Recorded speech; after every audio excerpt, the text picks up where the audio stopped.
Eh bien, quelle lecture nous venons d'entendre aujourd'hui? Ça pique un peu.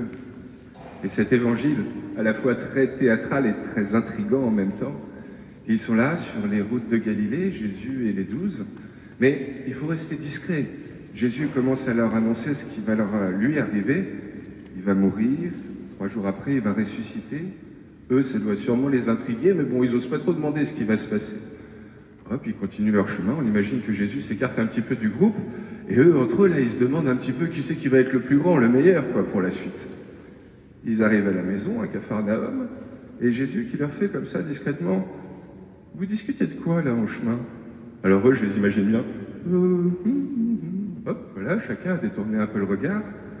Et Jésus qui leur dit, « Mais si vous voulez être les premiers, soyez donc les derniers, soyez les serviteurs de tous. » Bon, ok, il a l'air de leur faire un peu la morale. Et juste après, il prend un enfant. On pourrait prendre des exemples, il le met au milieu, il l'embrasse, et il dit qui accueille cet enfant en mon nom, m'accueille moi-même, et qui m'accueille moi, accueille celui qui m'a envoyé, Dieu le Père. Qu'est-ce qu'on en fait de tout ça? Ça nous interroge parce qu'au final, Jésus, là, est-ce qu'il leur fait la morale ou est-ce qu'il leur donne un conseil quand il leur dit d'être le dernier de tous, le serviteur de tous? Et pourquoi d'un coup il rajoute cette histoire de l'enfant qui arrive? Est-ce qu'on est tous appelés à être famille d'accueil, à travailler dans un orphelinat? Non, vraiment, ça m'a beaucoup posé question et je me demandais comment ils pouvaient répondre à la convoitise des disciples, à leur désir de grandeur, par cette image de l'accueil de l'enfant, la figure vulnérable par excellence qui dépend de nous. Je m'interrogeais, et je me disais, mais quand même, à chaque fois que Jésus, il semble faire la morale aux disciples, c'est à nous, quoi, qui fait un petit peu la morale. On essaie d'être ses disciples aujourd'hui. Et forcément, ben voilà, est-ce qu'on est à la hauteur? On est tous comme ses disciples. On sait qu'on n'est pas encore saints, mais on est quand même un petit peu meilleur que le voisin. Donc, bon, nous, concrètement, on sait qu'on est comme eux. On sait ce qu'on veut, nous rapprocher de lui, nous rapprocher de Dieu. Mais lui, qu'est-ce qu'il attend de nous aujourd'hui? Et là, cette figure de l'enfant, ça nous interpelle.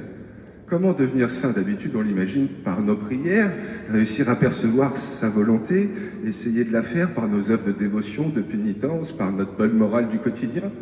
Et là, aujourd'hui, il nous prend cet enfant, là, j'imagine un petit CP qui est mis au milieu de nous, et il nous dit, il faut l'accueillir en mon nom.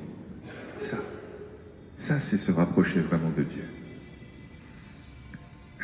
Pas facile à comprendre. Surtout qu'un petit à accueillir, c'est quand même pas la même chose qu'un adulte. Ça arrive que de temps en temps, il y en ait qui viennent frapper à la porte du presbytère parce qu'ils sont sur les routes, ils ont besoin pour une nuit de dormir. Bon, ben, je les accueille.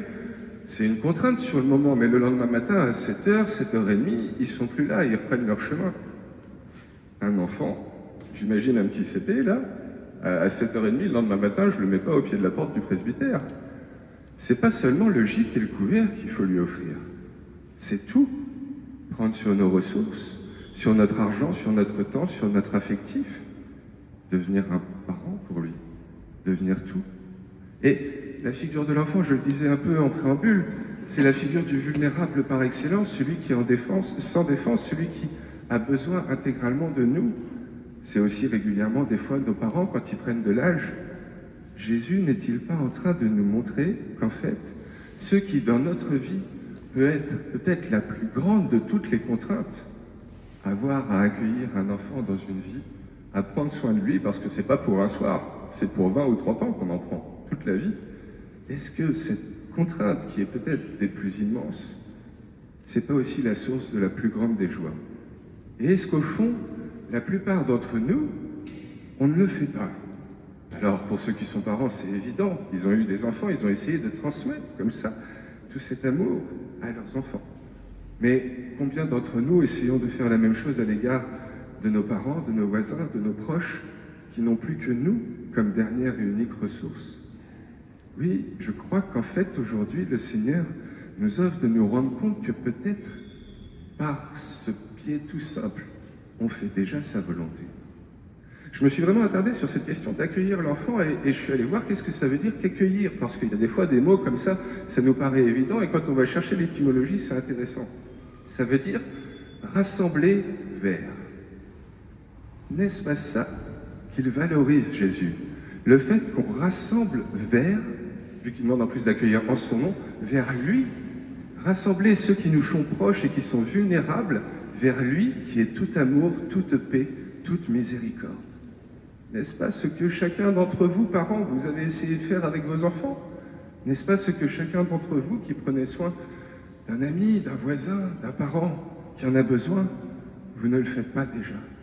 Je ne crois pas que Jésus cherche à nous faire du mal ou à nous faire culpabiliser, mais peut-être juste à convertir nos regards. Ne pas tant être un peu comme les disciples dans cette convoitise qui, trop souvent, comme nous dit l'apôtre Jacques, nous tiraille de l'intérieur et risque d'amener à des combats extérieurs par la suite, mais au lieu d'être dans cette question à savoir est-ce qu'on est à la hauteur, à se comparer avec les autres et parfois à risquer de critiquer, à se demander comme ça si on est dans les clous de sa volonté, peut-être juste reconnaître que par ce qu'on fait, par ce soin qu'on offre à ceux qui nous sont les plus proches et qui ont besoin de nous, eh bien déjà, on est ajusté à sa volonté. Parce que je pense que le jour où on en est persuadé, c'est gagné. Et que pour le coup, c'est une vraie libération qu'on vit. On vit toujours la même chose, les mêmes exigences que c'est de prendre soin d'un enfant, de prendre soin d'un parent. Mais non plus en se demandant si on est à la hauteur, si on sera rétribué pour ou quoi que ce soit, mais juste on le vit parce que ça a du sens. Et parce que derrière les contraintes que c'est, ce sont aussi nos plus grandes joies dans nos vies à chacun. Je crois que ce que je vous dis, j'en prends d'autant plus conscience depuis 3 semaines. Parce que pendant 2 ans que j'ai été avec vous, je n'étais que vicaire, entre guillemets, et même si j'étais le seul prêtre ici au quotidien, eh ben, j'avais l'appréhension de savoir est-ce que je resterais l'été d'après.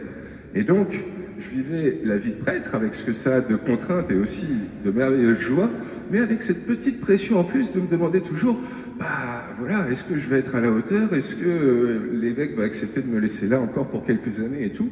Et ça me rajoutait toujours cette petite contrainte en plus. Depuis maintenant 3 semaines que je suis votre curé, je vis exactement la même vie de prêtre qu'avant, avec cette petite contrainte en moins. Cette angoisse en moins parce que je sais qu'on est ensemble pour 3 ans. Il y a toujours les mêmes contraintes de la vie de prêtre, mais je les perçois normalement, parce que ça donne du sens à mon existence et j'en vis avant tout les joies que ça me procure, sans cette petite appréhension supplémentaire de se demander est-ce que je suis à la hauteur?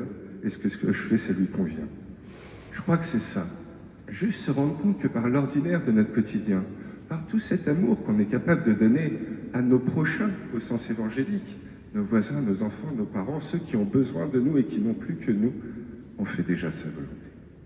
Se rendre compte de ça, en être persuadé, je crois que c'est déjà être vraiment libéré.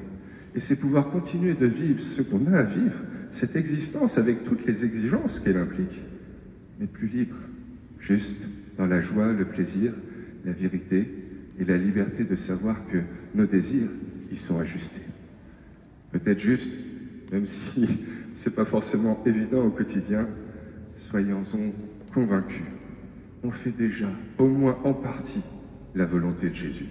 Parce que le jour où on en sera persuadé, alors là, j'en suis convaincu, on sera libéré de cette pression d'avoir à l'assurer.